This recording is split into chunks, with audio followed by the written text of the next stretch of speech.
เผยแผ่เป็นงานเสียสละงานเผยแผ่คืองานทำความเข้าใจกับคนการทำความเข้าใจคือการศึกษาเรียนรู้คนอื่นและให้คนอื่นศึกษาเรียนรู้เราด้วยพระสงฆ์อยู่ได้เพราะศรัทธาจากศาสนิกและศาสนิกอยู่ได้เพราะปัญญาจากพระสงฆ์หน้าที่หลักของพระสงฆ์คือการทำงานเผยแผ่ชี้ทางสวรรค์คือทำให้คนที่ยังไม่เข้าใจมีความเข้าใจถูกต้องแม้ในสิ่งเล็กน้อยก็ตาม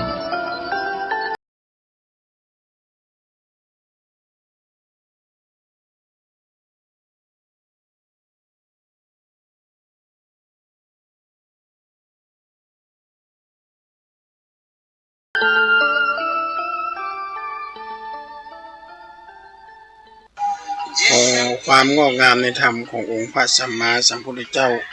จงบังเกิดมีแก่บรรดาท่านสาธุชนพุทธบริษัททุกท่านวันนี้รายการทานธรรมทางสงบก็ได้มาพบปะกับญาติโยมสาธุชนวันหนึ่งซึ่งวันนี้ก็เป็นวันที่14 แฮม 1 ค่ำเดือน 6เหนือแต่ว่านี่ก็เป็นวันเดือนเพ็ญคือวันเดือนเพ็ญก็คือวัน6เพ็ญญาติโยมเรียกทำเดือนเดียวนับจันตามจันทรคติทำ1 เดือนเขาก็จะได้เล่นน้ำปีใหม่เล่นน้ำสงกรานต์กันซึ่งเป็นถือว่าเป็นฮีดห้อยเป็นขนบธรรมเนียมประเพณีพื้นบ้านล้านนาก็บาดเจ็บพื้นบ้านล้านนาอย่างเดียวนะญาติโยมก็มีทั่วประเทศไทยภาคเหนือภาคอีสานภาคกลางเพิ่งก็มีแต่ภาคกลางนี่เพิ่งจะมาเน้นฮดน้ำกันเนาะไอ้กรุงเทพอย่างเงี้ยแค่ฮดน้ำกันที่นักที่สุดก็คือเชียงใหม่ทุกจังหวัดนะฮะทุกภาคเหนือในการฮดน้ำปีใหม่สงกรานต์กันถือว่าเป็นการปลดปล่อยความร้อนอากาศมันร้อนแล้วมันร้อนเหลือไปเราจะได้ฮดน้ำสงน้ำพระด้วยจิตใจจะได้สบายอกสบายใจเอาน้ำขมิ้นส้มปล่อยไม่ส่งน้ำพระก็ขอกราบขอบพระคุณท่านพระครูสมุวิสุวัตสุวัจโจเจ้าอาวาสวัดฝ่ายหินได้จัด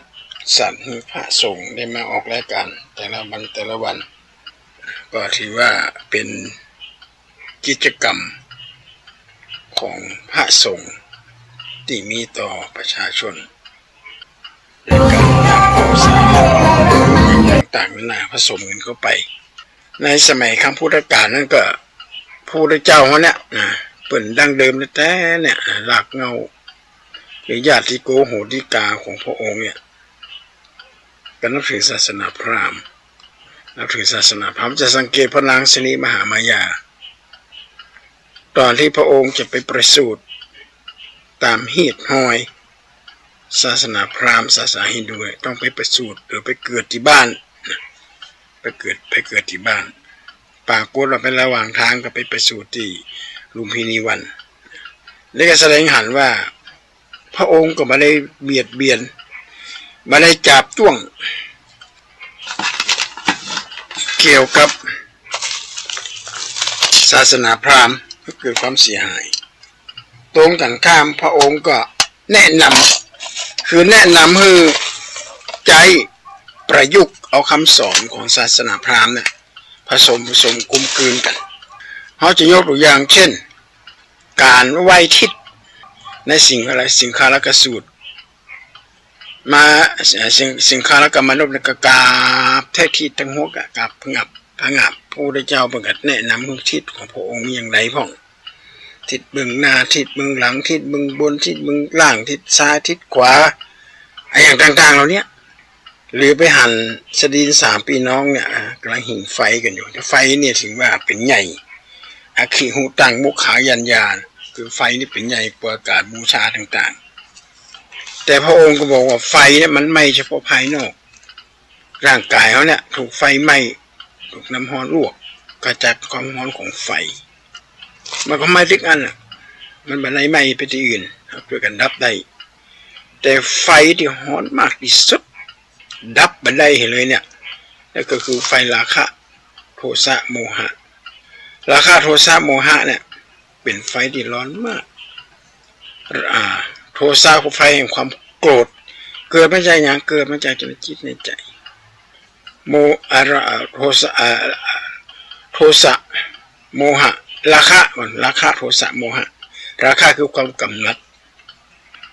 ในยินดีในสิ่งสวยงามในกามคุณโมหะแปลว่าลุ่มหลงไฟเหล่านี้มันจะเผาผ่านโลกทั้งโลกกลมๆเนี่ยไหม้เลยถึงวันนี้มันจะเป็นแบบนี้นะญาติโยมถ้าประเทศที่มีขีปนาวุธนิวเคลียร์เนี่ยกดระเบิดขึ้นมาปุ๊บโลกเขานี่จะแหลวภายในพริบตาเลยจะบนเรืออย่างเลยบึ้มเรียบร้อยเพราะอย่างโลภะโทสะโมหะเนี่ยเป็นไฟที่ร้อนมากมันสามารถเผาไปหมดเลยทุกย่อมยากที่พระเจ้าตรัสไว้ในอทิตตปริยสูตรเพราะฉะนั้นทุกอย่างนี่สามอย่างที่นักปราชญ์ราชบัณฑิตเปิ้นเน้นเขาว่าสามอย่างคือเขาหับหูสามอย่างที่ผ่านไปแล้วไม่สามารถจะหวนกลับคืนมาได้เนี่ยแม้แต่เสี้ยววินาทีก็ไม่สามารถเอาคืนมาได้คือหนึ่งการเวลาเขาจะเอากลับคืนมาได้ไหมจะคือปิกมาอย่างเก่าอย่างหลังจะคือมามีสีสดสีเหมือนเก่าผ่านไปแค่เสี้ยววินาทีมันก็เอาปิกคืนมาเลยชีวิตอันดับที่สองเมื่อล้มหายตายจากไปแล้วเนี่ยมันสามารถจะเอากลับคืนมาได้กันง่ายๆมาตายไปแล้วเอาคืนมาได้ข้อที่สามคือวัยยะแปลว่าความเสื่อมก็ไม่สามารถที่จะปิดคืนมาได้เนี่ยสามอย่างนี้เนี่ยเขาไม่สามารถที่จะไปห้ามมันได้มันเป็นไปตามกาลตามเวลาผ่านไปอย่างไรก็จังเลยเขาเองทั้งหลายเนี่ยใกล้ความตายเข้ามาทุกทีใครไม่สามารถจะหลีกเลี่ยงได้สามอย่างที่ส่งผลทำลายชีวิตของคนเฮาเนี่ยทำลายอนาคตทำลายปัจจุบันทำลายอะไรอดีตที่ผ่านมาที่มีความสัมพันธ์กันนั่นคือโมโหโอหังใจแคบโมโหคือความโกรธความกี้ความโกรธความโมโหอย่าโยมมาสังเกตดูดีว่าข่าวในหน้าหนังสือพิมพ์ข่าวในทีวีอย่างต่างๆเนี่ยล้วนแล้วเจอจากความโกรธความโมโหอย่าง2-3 วันก่อนที่ผ่านมาเนี่ย2ผัวเมียพิษหัวกันน้อยๆก็เป็นธรรมดาหัวก็ลงไปซื้อของแล้วปิดประตูเสียงดังวัยรุ่นได้ยินก็ใส่กะเอาของลับนี่หมายความว่าแสดงกิริยามารยาทบดีหัวก็โต้ตอบไหวยังทำไมมาทำกับพี่ทำกับผมทำไมครับเราอ่อนน้อยกว่าคิดปิดประตูดังน้ำไปบอกผมไม่ได้ปิดร่างเพื่อตุลาท่านแล้วก็ตีหัวละ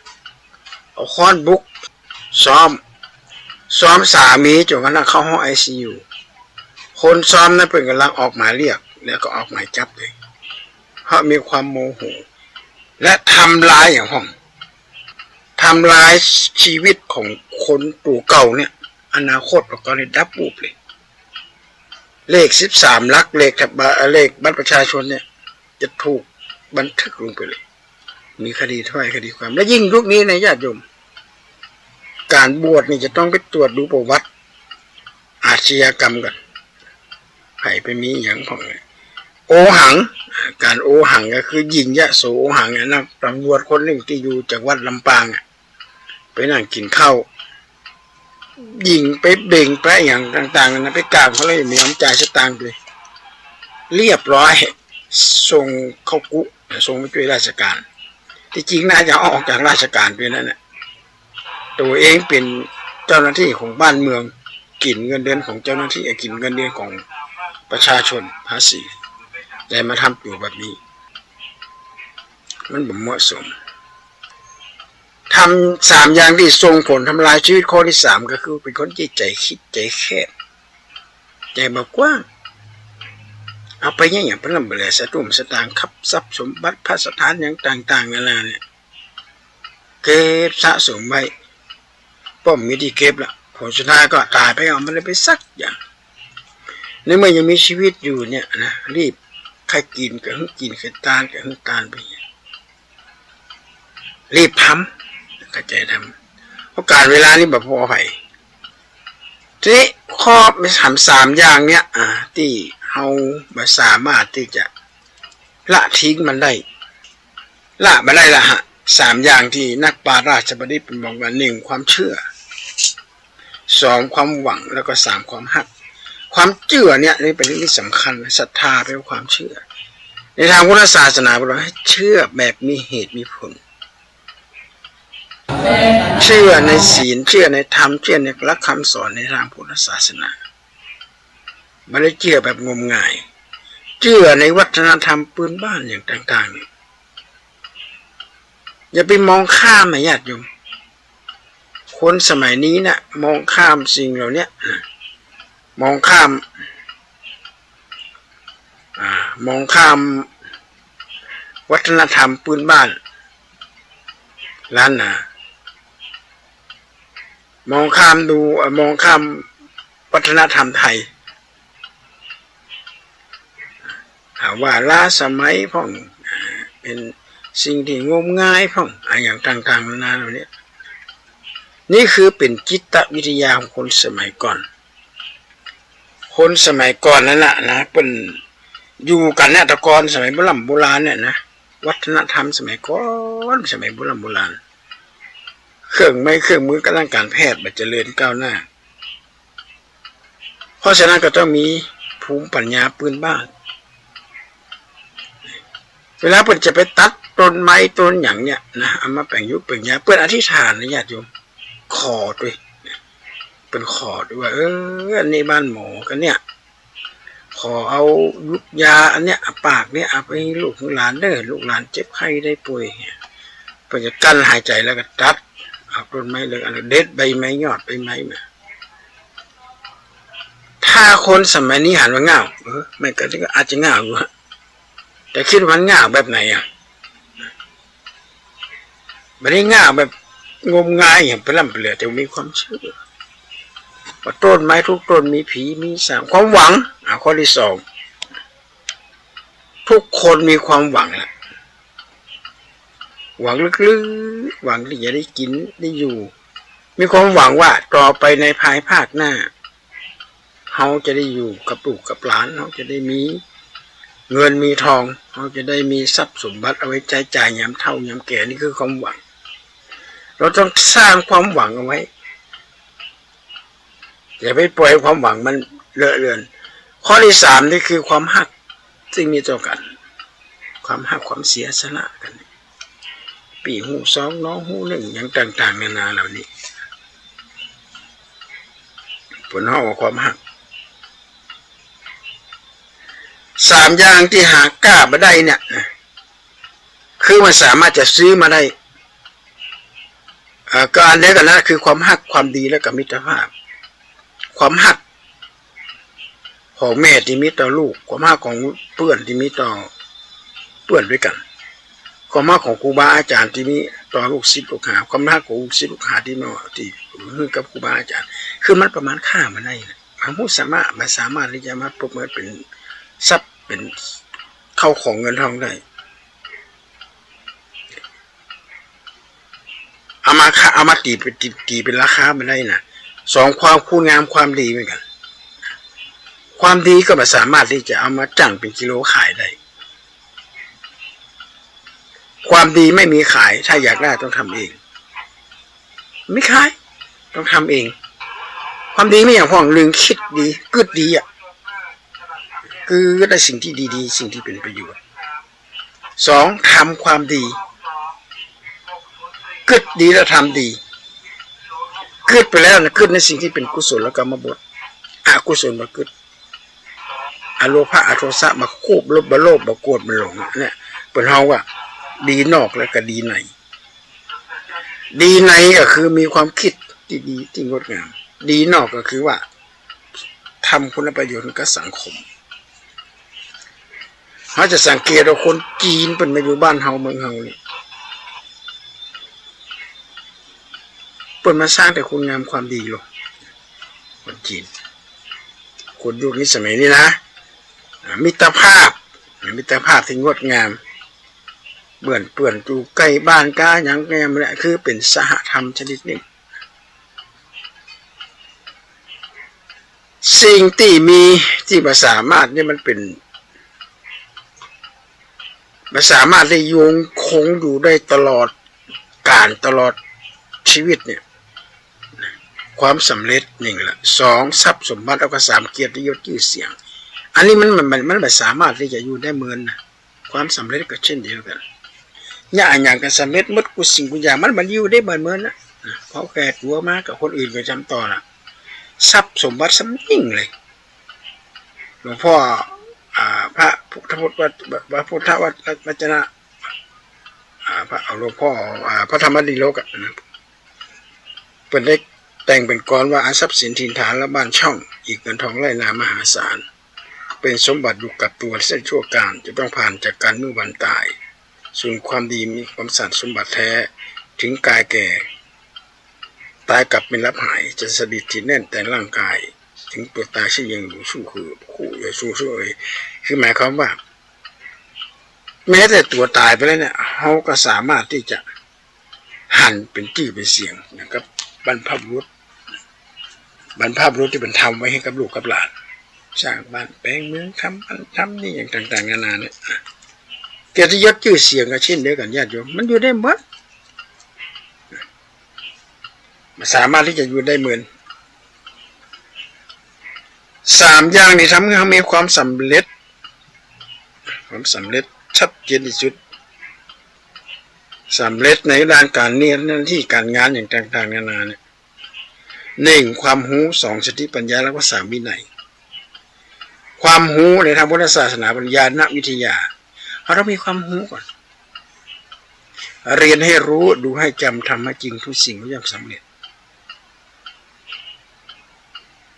หูอย่างเดียวบ่พอเนี่ยญาติโยมจะต้องมีสติปัญญาควบคุมตัวถ้ามีความหูแต่บ่มีสติปัญญาก็หูไปเลยอันนี้ดีกว่าอันนี้บ่ดีอันนี้อย่างไรปัจจุบันสังเกตดูให้ดีคนผลิตอาวุธปืนผลิตยาบ้ายาม้ายาอย่างต่างๆนานาแล้วเนี่ยมีความรู้นะมีสติปัญญานะมีความรู้แต่บ่มีสติปัญญาที่จะมาบังคับมันแบบดีเนาะแล้วกินยาบ้าประเดี๋ยวนี้ฆ่าเพียป่อไปนะฆ่าเพียป่อฆ่าเพียแม่ฆ่าเพียลูกก็ไม่ถ้าป่อกินและนิดไปกว่านั้นคือเครื่องมือทันสมัยด้วยในการผลิตยาบ้าผลิตสิ่งเสพติดเหล่านี้สามวินัยคือวินัยก็คือเป็นระเบียบเป็นความแจ้งต่างจากคนอื่นเราต้องมีความสามอย่างที่เราจะต้องรักษาดูแลคือมั่นคงนั่นคือหนึ่งพ่อแม่สองครอบครัวและสามพี่น้องพ่อแม่นี่มีคนเดียวและเป็นบุคคลที่หาได้ยากจะต้องถนอมดูแลเป็นยามเด็กเราต้องการพ่อเราต้องการแม่ยามเฒ่ายามแก่พ่อแม่ก็ต้องการเราแม่ก็ญาติโยมเวลาอ่อนน้อยพ่อแม่ไปหั่นไปนี่ให้หาเสียงหลงกลัวพ่อแม่แบบปิ๊กมาบ้านยามเด็กเราต้องการแม่พอยามเฒ่ายามแก่พ่อแม่ก็ต้องการเราหายหน้าหายตาไปที่ไหนแม่นี่เป็นห่วงกินไม่ได้น้ำรับยาอย่างเดียวนะขอคือแม่ของลูกเนี่ยได้อยู่ใกล้ชิดกับแม่อาตมาภาพไปอ่านบทข้าวห้ามบทกรอย่างต่างๆในสังคมขาดแม่ขายแพรแตกลูกเหลวแหลกเพราะขาดแม่แก้ปัญหาสังคมดีเพราะแม่ดีมีปัญญาแม่ล้ำค่ายิ่งกว่าใครในแผ่นดินอันเนี้ยญาติโยมต้องรักษาไว้ครอบครัวปัจจุบันนี้เราจะเริ่มแตกแยกกันแล้วนะพ่อแม่อยู่ที่คนละทิศคนละทางกันเพราะอย่างไรเพราะความโลภหาเงินหาทองเพื่อจะมาอย่างแล้วก็ถือดีหน่อยหนึ่งจะไปลุ่มหลงหลักล้ำไปข้อที่สามเปื้อนฝูงอันนี้ก็สำคัญถ้ามีเปื้อนดีๆก็เหมือนกับว่าเหมือนกับสำเร็จไปเกินหนึ่งแล้วนะเปื้อนดีๆเพื่อที่งดงามที่มีความจริงจังมีความจริงใจสามอย่างที่ใช้ในการทำงานเราต้องมีหลักเกณฑ์ มีเป้าหมายมีวิธีการแล้วก็มีอุดมการณ์เป้าหมายนี่ก็คือว่าหมายถึงว่าเป้าหมายที่เขาจะต้องดูแลในอนาคตประโยชน์ในภพหน้าประโยชน์ในภพนี้ที่พระเจ้าบรรทำได้ในประโยชน์ของแต่ละอย่างเพราะฉะนั้นก็หวังว่าญาติโยมคงจะเข้าใจอุดมการณ์ในการดำเนินชีวิตถ้าหากว่าเฮาดำเนินชีวิตได้ถูกต้องวางแผนงานให้มันถูกต้องวางเป้าหมายให้มันถูกต้องเฮาก็สามารถที่จะไปสู่เป้าหมายแท้จริงได้เมื่อมีเป้าหมายแล้วก็ต้องมีวิธีการในการดำเนินชีวิตวิธีการจะทำแบบใดจะวางแผนแบบใดและอุดมการณ์คือแนวความคิดคือต้องมีห้องว่ามีฉันทะวิริยะจิตตวิมังสามีอิทธิบาท4มันพอใจในสิ่งที่กระทำลงไป3ข้อต่อมาคือสิ่งที่ต้องใจในการมีเมื่อเรามี3อย่างนี้เราต้องมี3อย่างที่จะให้โอกาสกับชีวิตของเราได้คือสัจจะจริงใจแล้วก็น้ำจิตน้ำใจสัจจะคือความจริงใจต่อเพื่อนต่อฝูงจริงใจต่อประเทศชาติบ้านเมืองสังเกตดูให้ดีกันสังเกตอ่านข่าวก่ะผู้หลักผู้ใหญ่ตำรวจทหารครูก็อย่างต่างๆนานาเหล่านี้มันมีความจริงใจต่อชีวิตตัวเองปล่อยปะละเลยต้องมีสัจจะมีจริงใจและมีน้ำจิตน้ำใจให้กันและกันแล้วข้อสุดท้าย3อย่างที่รักษาไว้ให้ดีที่สุดนั่นก็คือโอกาสที่ดีงดงามโอกาสที่เราได้เกิดมาเป็นมนุษย์คนเราเนี่ยเราจะต้องรักษาสิ่งเหล่านี้เอาไว้การเกิดมาเป็นมนุษย์เป็นเจ้าของง่ายเลยญาติโยมพระเจ้าบัญญัติไว้ว่าเหมือนมีเต่าเมื่อมาโผล่มาเห็นมีคนตาบอดเอาห่วงจุ่มเข้าไปเนี่ยจะถูกหัวเต่าเนี่ยได้ง่ายกว่าคนกันก็เกิดมาเป็นคนเลยการเกิดมาเป็นคนแล้วเกิดมาพบพุทธศาสนาแทนไปโปรดจุก2 จานนะญาติโยมชีวิตต้องรักษาไว้ให้ดีรักษาชีวิตไว้ให้ดีก็ดูแลสุขภาพให้ดีๆจะไปกินสเปะสปะมาเดี๋ยวนี้นะแล้วข้อที่3คือมิตรภาพอันงดงามเพราะฉะนั้นก็สิ่งเหล่านี้ญาติโยมที่จะนำเราไปสู่เป้าหมายปลายทางที่มันไปถึงสิ่งดีๆงามสิ่งที่งดงามในวันนี้อาตมาภาพกราบขอบพระคุณท่านพระครูสมุวิสุวัตโจที่ได้ให้โอกาสได้มาออกอากาศจัดรายการทางวิทยุก็หาสิ่งที่มีประโยชน์ที่สิ่งที่ใกล้ตัวเอามาเล่ามาอย่างญาติโยมได้ฟังกันนอกจากว่าเครื่องเนี้ยนะมันสามารถบันทึกได้เพียงแค่30 นาทีเกินกว่านี้ไปแล้วก็มันก็มาได้ละนะเพราะเครื่องอาตมาย่ำเดี๋ยวไปซ้อมเวลามัวได้ไปสอนหนังสือแล้วนี้ก็ขอความเจริญงอกงามในธรรมจงมีแก่บรรดาท่านสาธุชนพุทธบริษัททุกท่านที่ฟังรายการฐานธรรมทางสงบขอให้มีความสุขกายอย่าได้มีโรคภัยไข้เจ็บมาเบียดเบียนให้มีความสุขทางใจจะได้มีความโลภความโกรธความหลงมาครอบงำขอให้มีแต่ความสุขความเจริญ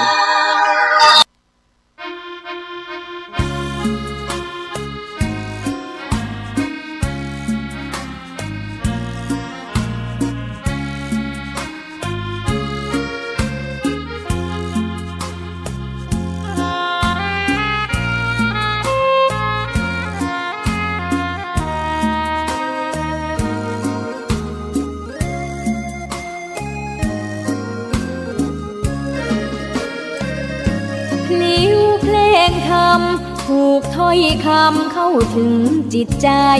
ฟังรายการวิทยุเสียงใสส่งถึงใจไปสู่ปลายนาสารธรรม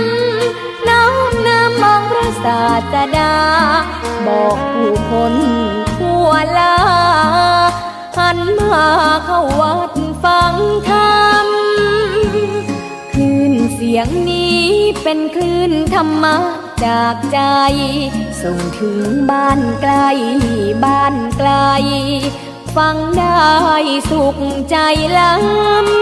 ำยามดึกดื่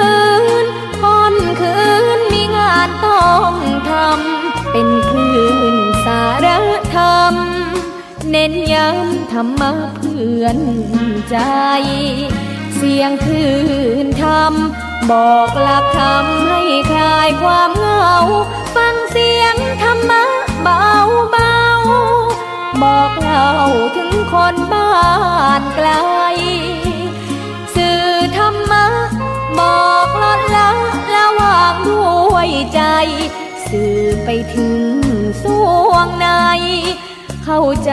หลักธรรมหลักดีพลิ้วเพลงธรรมผูกสัมพันธ์จิตใจร่าเริงฟังสาระธรรมะบันเทิงรื่นเริงในชีวิตยามวันว่างเดินทางไปเยี่ยมสถานีนัดพบกันน้องพี่วันนี้วันดีวันเสาร์สวดมนต์